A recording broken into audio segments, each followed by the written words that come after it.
January 1943. 30,000 feet above the gray winter clouds of northern France, the sky trembles with sound. A formation of silver-bellied bombers pushes east, engines droning in steady rhythm. Behind them, something new cuts through the thin air, broad-winged, stocky fighters with round noses and deep, growling voices. To the German pilots waiting across the channel, they look slow, heavy, almost clumsy. The Luftwaffe's veterans, molded by years of victory, grin inside their cockpits. They have danced with Spitfires and Mustangs. This, they think, will be easy. Then the Thunderbolts dive. 8.50 caliber machine guns erupt in blinding streams of fire. The air fills with tracers, brass, and thunder. A single burst tears through a Messerschmitt's wing. Another splits a Focke-Wulf in half before it can even roll away. The laughter fades. What the Germans dismissed as a brute will soon rewrite the war in the skis, not with grace, but with sheer, relentless power. The story of how the P-47 Thunderbolt rose from ridicule to dominance begins here, in a Europe engulfed by flames. By 1942, the air war over Europe had become a relentless contest of endurance and innovation. The Allies were bombing deeper into German-held territory, striking at factories, railways, and cities, but the cost was growing. The American 8th Air Force, newly based in England, faced the deadly reach of the Luftwaffe. German fighters, Messerschmitt Bf-109s and Focke-Wulf Fw-190s, ruled the skis once the bombers crossed the channel. Beyond the range of British Spitfires, American bomber crews flew unescorted, praying the next contrail was a German interceptor diving toward them. The U.S. needed a fighter that could fly higher, farther, and hit harder than anything before. That need birthed the Republic P-47 Thunderbolt, a machine unlike any other. Designed by Alexander Kartveli at Republic Aviation, it embodied brute engineering over elegance. The P-47 was massive, more than 10,000 pounds loaded, nearly twice the weight of a Spitfire. Its wide fuselage housed the Pratt & Whitney R2800 double Wasp engine, a 2,000 horsepower, 18-cylinder monster fed by an intricate turbo supercharger that made the aircraft roar like artillery when throttled up. On paper, it seemed absurd, a heavy radial engine fighter to take on sleek inline German machines. Many questioned it, yet in the harsh reality of war, durability would prove as vital as speed. The P-47 could dive at over 500 miles per hour, survive hits that would destroy lighter fighters, and still bring its pilot home. Its 8 Browning .50 caliber M2 machine guns, 4 per wing, gave it unmatched firepower. It could shred bombers, fighters, and armored vehicles alike, leaving behind clouds of smoke and metal fragments. The Thunderbolt entered operational service in the spring of 1943. The first units to receive it, including the 4th, 56th, and 78th Fighter Groups, were stationed across airfields in southeastern England. The pilots were skeptical at first. They called it the Jug, short for Juggernaut or Jug, because of its shape, round and ungainly, like a milk jug in flight. Takeoff rolls were long, visibility poor, and early versions suffered from cockpit oxygen issues and turbo lag. Many wondered if this beast could survive the test of combat. But the U.S. Army Air Forces were desperate. The daylight bombing campaign needed a shield. Every mission that crossed into enemy territory was a gamble, as waves of B-17s and B-24s flew into flak and the teeth of the Luftwaffe. Losses in late 1942 and early 1943 were staggering. In the face of mounting pressure from Washington and London, the new fighter had to prove itself fast. By mid-1943, the P-47s began flying escort missions, first short-range, then gradually extending deeper into occupied Europe as drop tanks became available. At altitudes above 25,000 feet, the Thunderbolt showed its true strength. Its turbo-supercharged engine thrived where others gasped for air. Pilots learned to use its mass to their advantage. diving on enemy aircraft with crushing momentum, firing short, devastating bursts, and then climbing back to safety before the slower German fighters could respond. Across the channel, Luftwaffe pilots took note. They saw this new American machine but dismissed it as cumbersome. It wasn't the sleek Mustang or nimble Spitfire they feared. To them, it was just another Allied attempt, another target to burn in the cold sky. But the first encounters told a different story. The air war was changing, and so too were the machines that fought it. The P-47 would not just escort bombers, it would begin to dominate the airspace over Europe itself. And as German intelligence began to gather reports on this new American fighter, they struggled to understand its true purpose and its potential. The answer would come soon enough, as the Luftwaffe met the Thunderbolt head-on. In the summer of 1943, the Luftwaffe was still confident. Its pilots were hardened from years of combat, from the skis over Spain, Poland, France, and the Soviet Union. Many were aces, with dozens or even hundreds of kills. They believed mastery of the air was theirs by right, a matter of superior training and design. The Bf-109 and Fw-190 had humbled the RAF, dominated the early war, and bloodied the Red Air Force. So when the First Republic P-47 Thunderbolts appeared over occupied Europe, German pilots laughed. They called it Der Fliegende Amboss, the flying anvil. Too big, too heavy, too slow. To Luftwaffe veterans, it looked like an overbuilt target rather than a hunter. They expected easy victories. But their intelligence underestimated what the P-47 represented, a new era of industrial power and engineering philosophy. American aviation no longer sought elegance. It sought dominance through reliability, firepower, and production scale. The U.S. could build hundreds of these massive aircraft each month, and soon, thousands. Every Thunderbolt that fell could be replaced. Every German fighter that didn't return could not. At first, the numbers seemed to support the Germans' disdain. The early P-47C models struggled with range, limiting escort missions to northern France and the Low Countries. Many bomber crews still died unprotected deep over Germany. Luftwaffe squadrons based at Abbeville, Lille, and Saint-Omer would pounce once the escorts turned back. The B-17 formations became glittering death traps. Yet with each mission, the jug grew deadlier. Pilots like Francis Gabreski, and Robert S. Johnson began refining tactics that turned the aircraft's mass into a weapon. They stopped trying to dogfight nimble German planes. Instead, they used altitude and energy, diving from high above with immense kinetic force, unleashing 8 streams of .50 caliber rounds, and pulling away before the enemy could react. The Thunderbolt couldn't turn tightly, but it could dive faster than anything in the sky, and it could take punishment no German aircraft could survive. Reports began filtering back to Luftwaffe command. Pilots returned shaken, describing duels where their cannon shells seemed to bounce off the Americans' thick hide. Bf-109s riddled P-47s with 20 fire, only to see the Americans keep flying, engines still roaring. One German ace, Franz Stigler, reportedly described it as like shooting at a locomotive. In reality, the Thunderbolt was built precisely for that survival. Its cockpit sat within a bathtub of armor plating. Its radial engine, without vulnerable coolant lines, could run even after taking multiple hits. The thick, rugged airframe absorbed punishment that would destroy a Spitfire or a Mustang, and that durability bred confidence. American pilots began to feel invincible. By late 1943, the Luftwaffe's laughter had faded into calculation. The P-47 wasn't elegant, but it was brutally efficient. Its turbocharged engine allowed it to chase German fighters at altitudes previously unreachable by Allied planes. Combined with drop tanks, its range stretched deeper with every month. The Americans were learning, adapting, industrializing the art of air warfare. But the P-47's impact was not just in the air.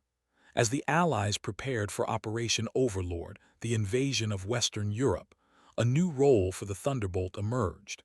It would not only protect bombers, it would become a hammer against the German army itself.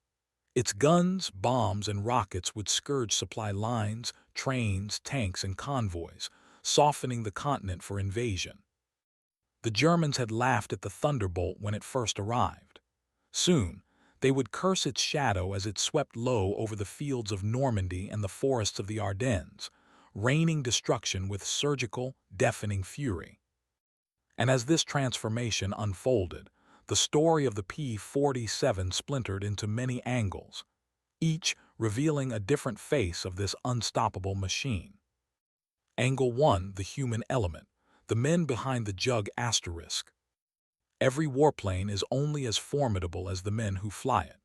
For the young American pilots arriving in England in 1943, the P-47 Thunderbolt was both a challenge and a salvation. Many were scarcely out of training, some barely 21 years old, suddenly thrust into a world of constant sorties and constant death. The airfields of East Anglia buzzed with tension, engines roaring before dawn as ground crews in oil-stained coveralls loaded belts of .50 caliber ammunition and fueled tanks under freezing wind. At first, few trusted the Thunderbolt. It was heavy on the controls, awkward to maneuver at low speeds, and drank fuel like a truck. But as missions piled up, respect turned into attachment. Pilots learned that the Jug could absorb punishment beyond belief.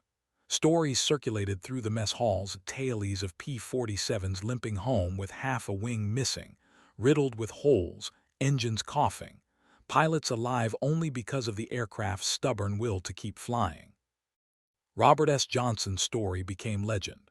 Shot to pieces by a Focke-Wulf 190, oil covering his windscreen, elevator jammed, he somehow managed to bring his battered Thunderbolt home. His ground crew counted over 200 holes in the fuselage. "She just wouldn't die," he later said. That indestructibility gave American pilots something priceless: confidence. They could dive into battle knowing their machine could take a beating and still bring them back. The Jug didn't inspire awe like the Mustang. It inspired loyalty. Angle 2, tactical evolution, the boom and zoom doctrine. The P-47 was not a turning fighter, it was a diving predator. American squadrons learned this quickly.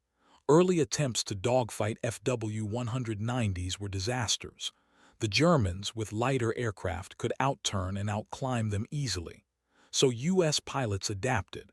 They learned to fight on their own terms, high, fast, and brutal.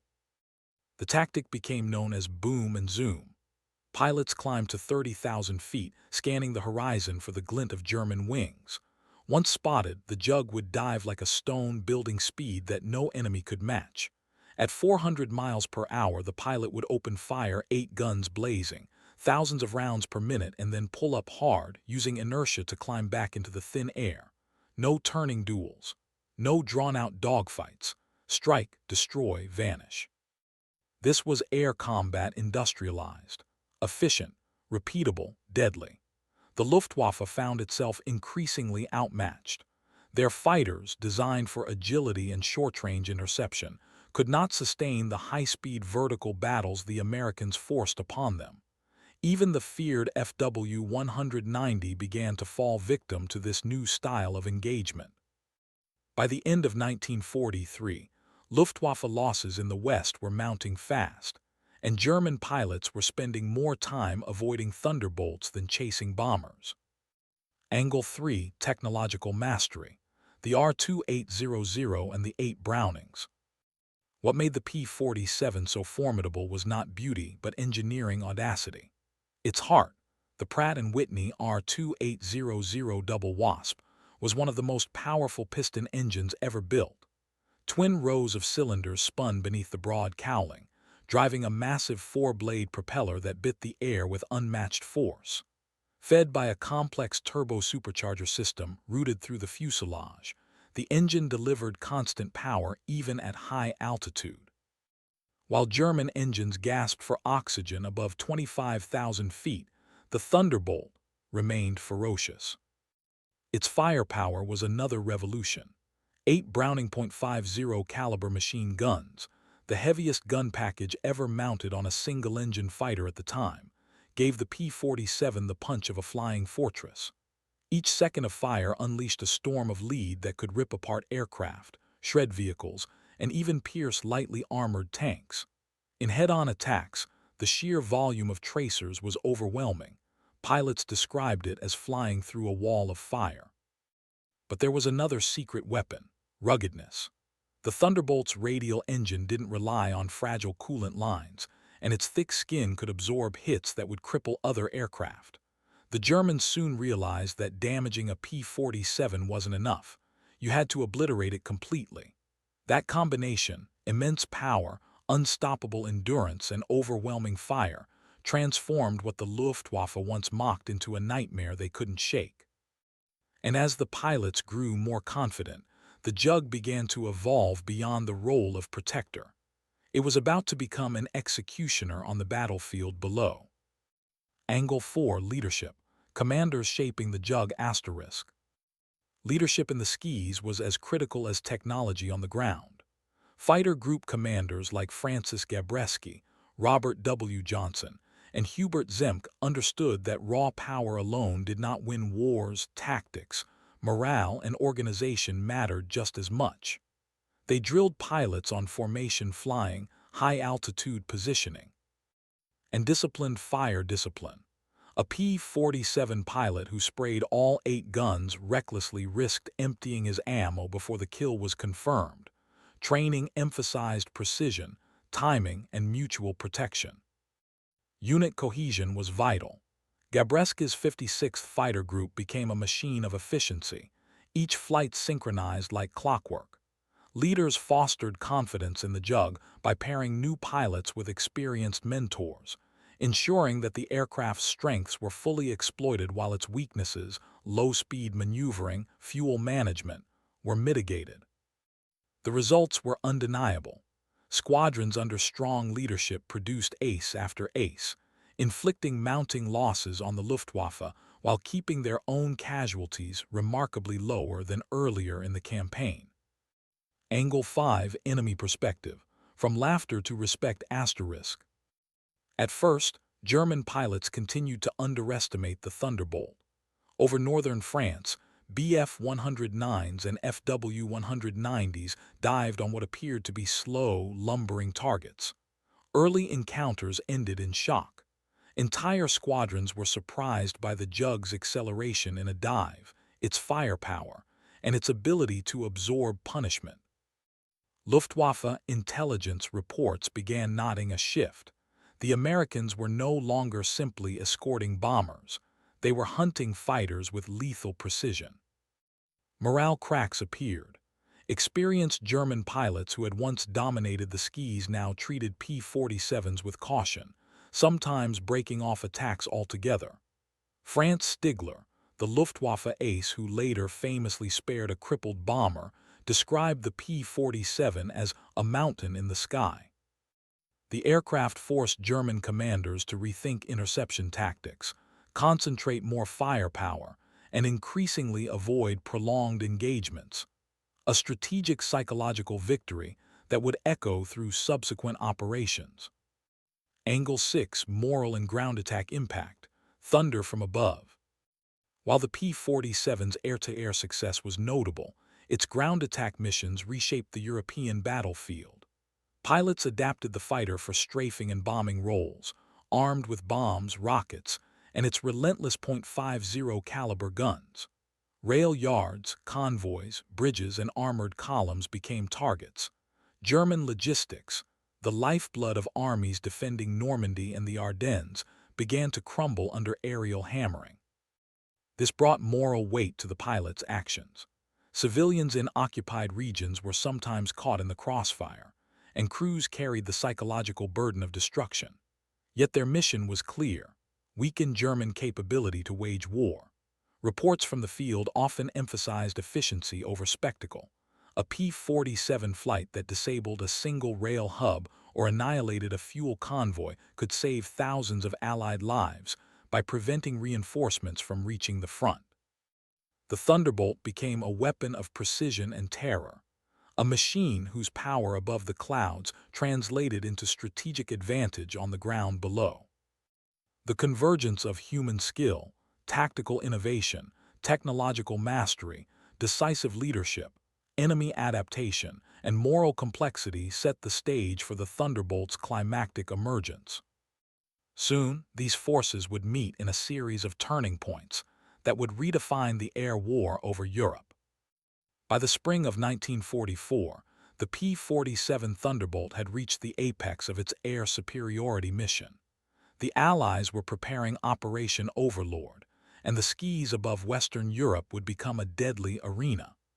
High over the Normandy coast on March 6, 1944, a formation of B-17s from the 8th Air Force lumbered toward the Ruhr. The bombers were escorted by a dozen Thunderbolts from the 56th Fighter Group, engines growling through thin air at 30,000 feet. The Luftwaffe, as expected, scrambled. Waves of FW-190s and Bf-109s dived from their airfields near Calais, expecting the familiar unescorted bombers. What they found instead were the Thunderbolts, poised like predators. The Americans had perfected the boom and zoom tactic. Each dive carried kinetic energy that German pilots struggled to counter. Captain Robert S. Johnson, leading a flight, spotted a pair of FW-190s closing from 12 o'clock high. With a short, steep dive, he accelerated past 300 miles per hour in seconds. Tracers from his 8.50 caliber gun struck the first Focke-Wulf in the engine cowling, igniting fuel. The second, witnessing its comrade's destruction, attempted evasive maneuvers, only to meet the same fate.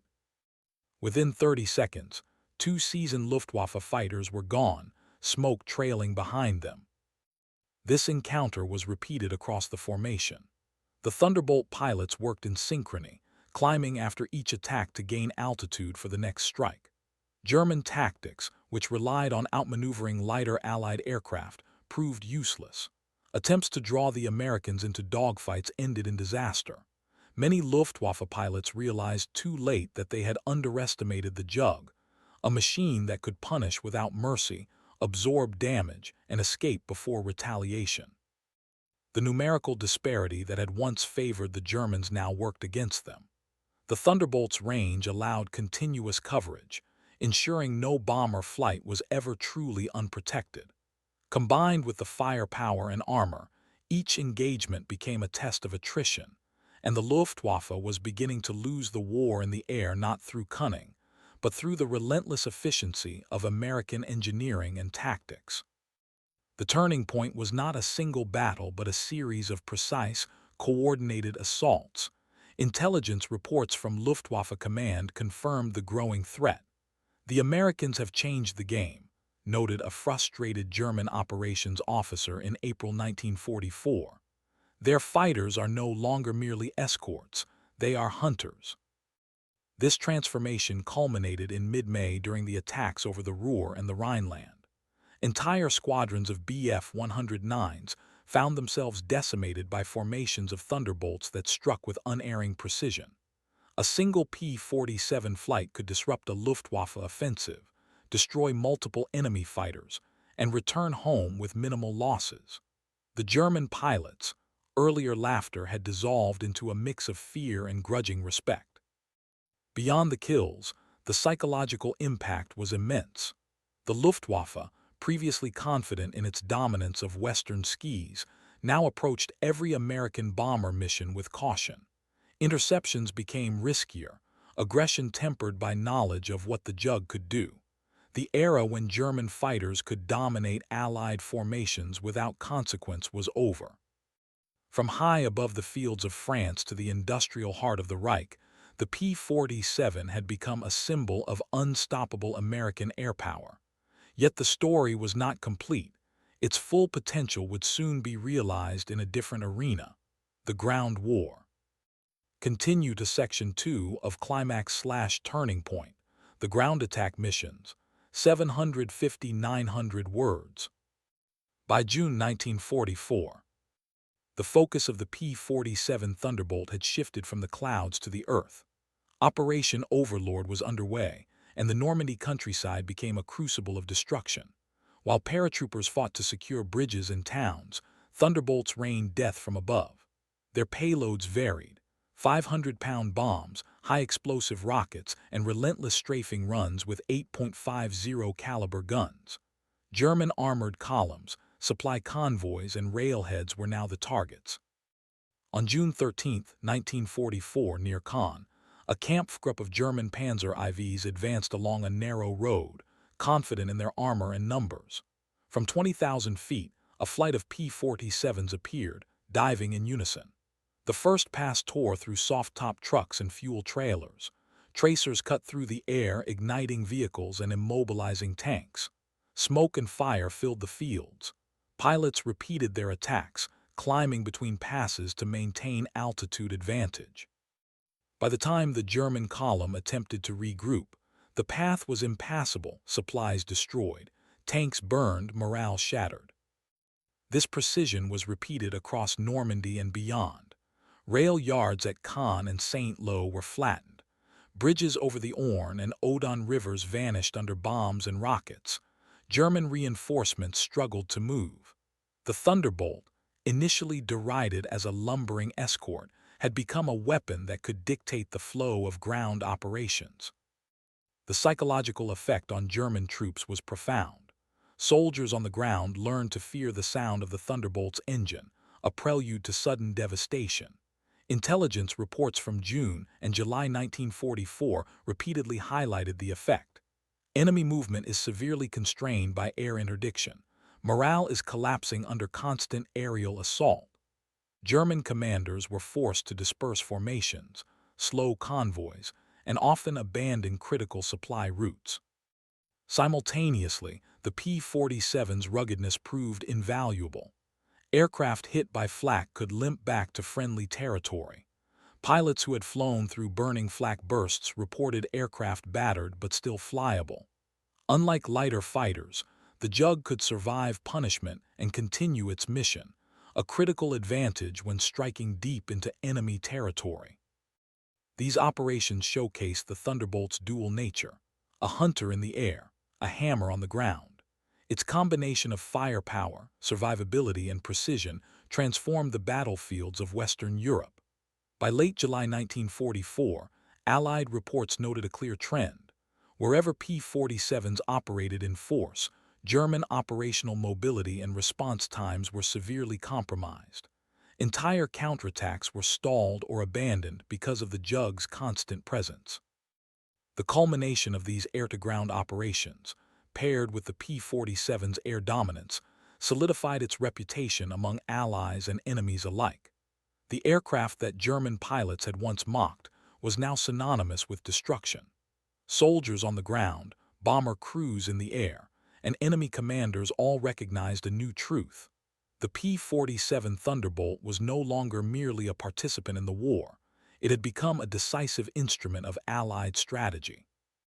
As these turning points reshaped the air and land battles, the aftermath of the P-47's relentless campaigns began to manifest, marking the true cost and consequence of its emergence. By late summer 1944, the effects of the P-47 Thunderbolt's campaigns were unmistakable. Luftwaffe squadrons over Western Europe were thinning at an alarming rate. Experienced pilots were lost faster than they could be replaced, and the Air Arm's tactical flexibility was shrinking. The American 8th and 9th Air Forces, once wary of deep penetration missions, now struck with confidence. Bomber losses decreased on heavily escorted runs, while German fighter losses climbed. The statistics tell the story.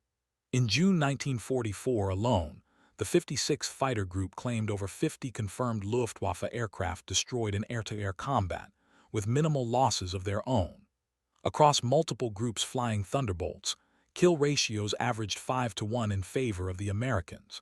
Individual pilots racked up impressive scores. Francis Gabreski exceeded 28 aerial victories by mid-1944, many against veteran German aces. Yet numbers alone cannot convey the psychological effect. German pilots approached missions with hesitation, avoiding confrontation when possible. Ground attack missions compounded the impact. The destruction of fuel convoys, rail yards, and armored columns slowed German responses to the Normandy invasion. Reports from Allied intelligence emphasized operational paralysis. Enemy units are immobilized, supply chains disrupted, and morale is declining, read a July 1944 field dispatch. The P-47's firepower, durability, and range made it uniquely suited to both strike fear and enforce it, a combination that few aircraft in history have achieved. The aircraft's durability saved lives. Pilots returned to England with shredded fuselages and scorched wings, testimony to the P-47's armored engineering. Ground crews marveled at the wreckage that still flew. Each mission proved that the Jug could absorb punishment, keeping pilots alive and missions effective. This reliability allowed American commanders to push deeper into occupied territory without the constant fear of losing pilots to fragile machines. German forces quickly recognized the changing balance. Intercept missions became riskier, and aggressive fighter sweeps were curtailed. The Luftwaffe's tactical doctrine was being rewritten under duress. No longer a dominant predator in the West, it was now reacting to American initiative. Even elite fighter units, previously unconquerable, suffered steady attrition. Beyond numbers, the P-47's presence altered strategic planning. Bombing raids could now be conducted with higher confidence of escort coverage, and ground attacks enabled frontline operations to advance faster. The air and ground interplay, sustained aerial dominance combined with precise interdiction, demonstrated the aircraft's transformative effect on the European theater.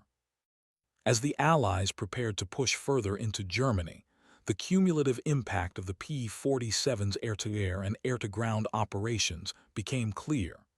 Its combination of raw power, endurance, and tactical adaptability had not only diminished the Luftwaffe, but also facilitated the rapid advance of Allied forces. The next chapter examines the broader strategic and long-term consequences of this aerial juggernaut, shaping not just battles but the very course of the war. As 1944 progressed into 1945, the P-47 Thunderbolt's influence extended far beyond individual battles. Its sustained presence over the Western Front forced the Luftwaffe into a defensive posture, constraining German operational flexibility. Fighter losses continued to mount, experienced pilots became irreplaceable, and Luftwaffe training programs struggled to fill the gaps.